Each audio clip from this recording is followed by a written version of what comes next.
என்னப்பா யோசனைலாம் பலமா இருக்கு? அதெல்லாம் ஒன்றும் இல்லைப்பா.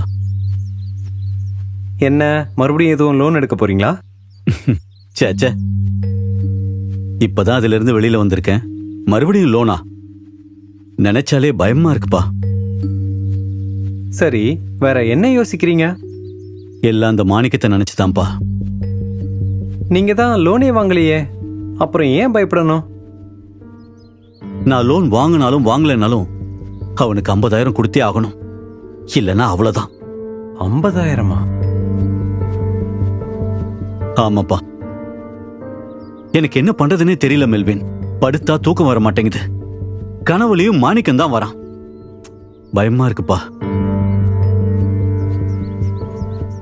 மெல்வின், காலேஜ் கிளம்பலையா? போகணும்பா. அது மட்டும் இல்லப்பா, இந்த வீட்டுல அதிகபட்சமா 1 மாசம் மட்டும்தான் இருக்க முடியும். இன்னும் 10 நாள் தானப்பா சொன்னீங்க? ஆமாண்டா, முதல்ல 10 நாள் தான் இருந்துச்சு. அம்மா தான் பேசி 1 மாசம் டைம் வாங்கியிருக்கா. எத்தனை பிரச்சனையை தான் சமாளிக்கிறதுன்னு தெரியல. இன்னும் 1 கூட இருக்கு, அதையும் சேர்த்துக்க. இன்னும் என்ன இருக்கு? மர்சிக்கு மேல் படிப்புக்கு ஃபாரின்ல இடம் கிடைச்சிருக்கு. இது நல்ல விஷயம் தானே. அப்புறம் ஏன் இதையும் பிரச்சனை மாதிரியே பேசுற? நல்ல விஷயம்தான், நான் இல்லைன்னு சொல்லல. அக்கா நம்மளை விட்டு பிரிஞ்சு போகிறத பத்தி சொல்றீங்களாமா? அதுவும் தான்டா. அதுவும் ஒண்ணா? அப்போ வேற ஒண்ணு இருக்கு, அது என்னமா? அவளை ஃபாரின் அனுப்ப பணம் வேணும்ல? பணமா? எவ்வளவு செலவாகும்? அது எப்படியும் சில பல லட்சங்கள் ஆகும். எங்க மைண்ட கொஞ்சம் ஃப்ரீயா விடுங்க. ஒவ்வொன்னா கர்த்தர் நடத்துவாரு. ஒரு பிரச்சனையோ இல்ல பல பிரச்சனையோ அத கர்த்தர் தானே பார்க்க போறாரு. நாம ஏன் கவலைப்படணும்? ஒருவேளை நாளைக்கே மாணிக்கம் வீட்டுக்கு வந்து பிரச்சனை பண்ணானா? நீங்க கவலைப்படாதீங்க. ஆண்டவர் என்ன சொல்லியிருக்காரு?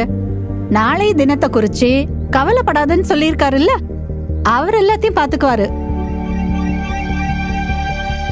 மெல்வின், உனக்கு காலேஜ்க்கு டைம் ஆயிடுச்சுல்ல, நீ கிளம்பு. சரிம்மா.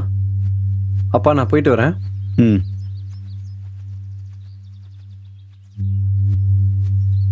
என்னங்க, நீங்க எதுவும் யோசிக்க வேணாம். அதெல்லாம் ஆண்டவர் பாத்துப்பாரு.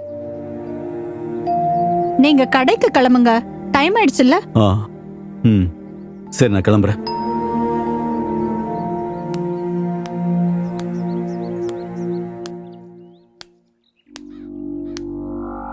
என்கிட்டயே வேலையை காட்டிட்டல, உன்னை என்ன பண்ற பாரு.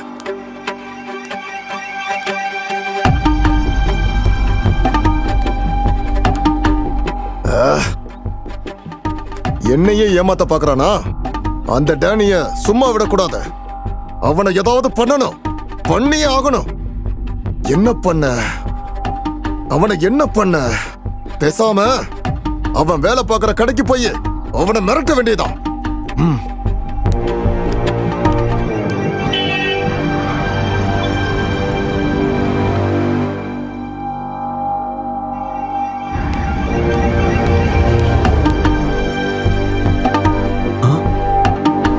இவன் எங்க இங்க வரான்?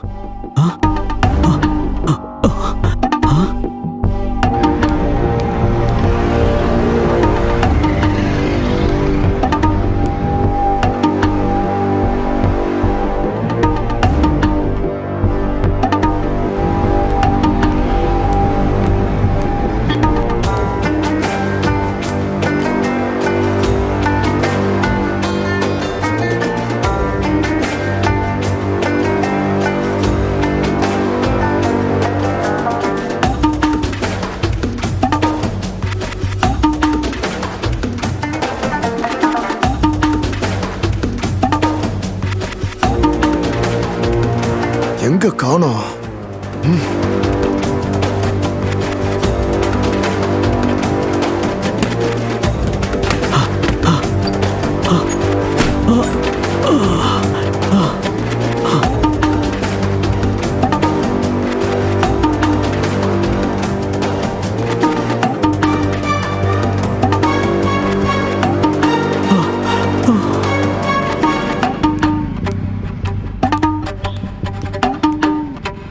டேனி எங்கயா?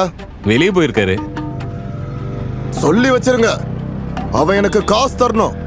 தரல கொன்றுவான் அவனை.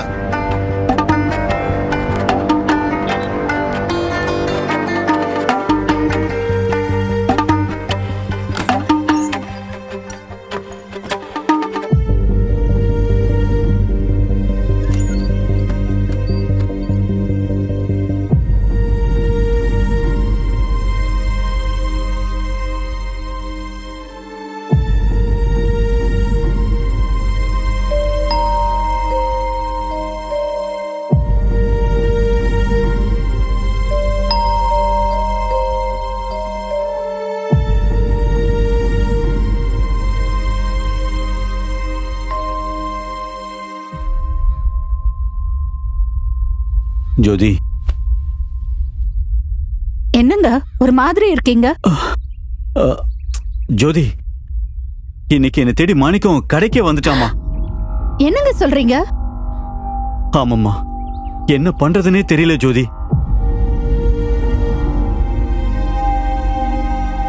ரொம்ப கோவமா வந்தான் ஜோதி. நான் அவனுக்கு தெரியாம போய் ஒளிஞ்சுக்கிட்டேன். அப்புறம் என்னங்க ஆச்சு? அப்புறம் அங்க இருக்கிறவங்க கிட்ட எல்லாம் விசாரிச்சுட்டு கோவமா போயிட்டானா. ஸ்டாஃப்ஸ் எல்லாம் சொன்னாங்க.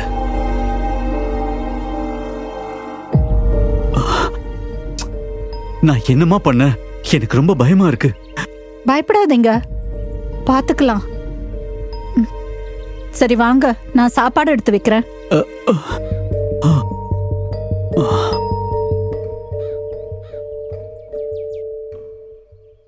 இந்தாப்பா.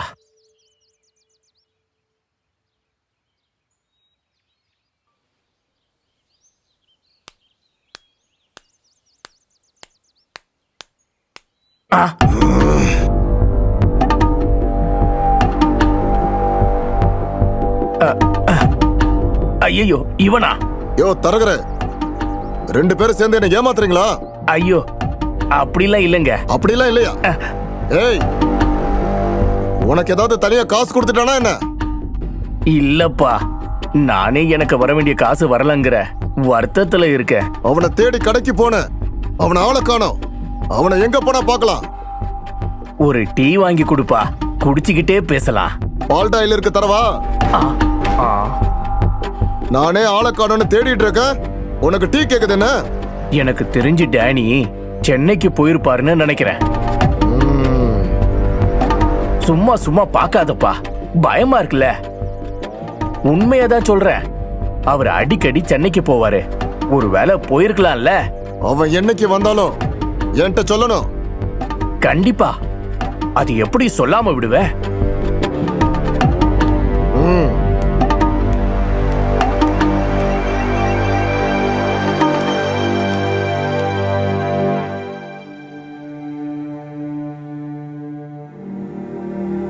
ஆகையால் நாளைக்காக கவலைப்படாதிருங்கள். நாளைய தினம் தன்னுடையவைகளுக்காக கவலைப்படும். அந்தந்த நாளுக்கு அதினதின் பாடு போதும்.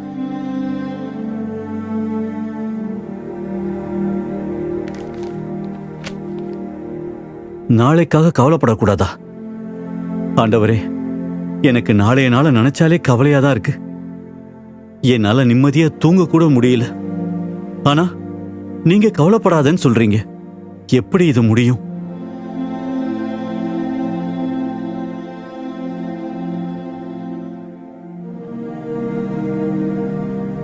என்னங்க பைபிளை வச்சுக்கிட்டு யோசிச்சுக்கிட்டு இருக்கீங்க?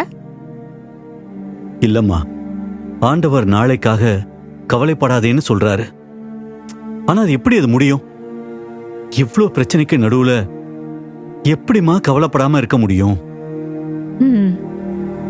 நான் தான் அட்வைஸ் பண்ணா உங்களுக்கு பிடிக்காத. சும்மா சொல்லுமா. இங்க பாருங்க, ஆண்டவர் என்ன சொல்ல வராருன்னு நான் புரியுற மாதிரி சொல்றேன். நமக்குள்ள பாரம் இருந்தா கவலையும் கூட வரும். அதே நேரம் பாரம் இல்லைன்னா கவலையும் காணாம போயிடும். இப்ப உங்களுக்குள்ள பாரம் இருக்குன்னு வைங்க. இருக்குது. அப்ப எப்படி சந்தோஷமா இருக்க முடியும்? அதுக்கு என்ன செய்யணும் தெரியுமா? வேதம் சொல்லுது, கர்த்தர் மேல் பாரத்தை வைத்து விடுன்னு. எங்க பாரத்தை நீங்க சுமந்தா சந்தோஷமா இருக்க முடியாதுங்க. பாரத்தை கர்த்தர் மேல வச்சுட்டா கவலை போயிடும், அவ்வளவுதான். நீங்க எங்க பாரத்தை சுமக்குறீங்க? பாரத்தை கர்த்தர் மேல வையுங்க, அவர் எல்லாத்தையும் பாத்துக்குவாரு. ம். என்னைக்குமே பிரச்சனைய இதயத்துக்கு வெளியில தான் வைக்கணும், இதயத்துக்குள்ள கொண்டு போகாதீங்க. அப்படி கொண்டு வந்தீங்கன்னா அது நம்மள ரொம்ப பாதிச்சிடும். புரியுது ஜோதி. சரிம்மா, நீ போ, நீ போய் படு. நான் கொஞ்சம் ப்ரேயர் பண்ணிட்டு அப்புறமா படுக்கிறேன். சரிங்க.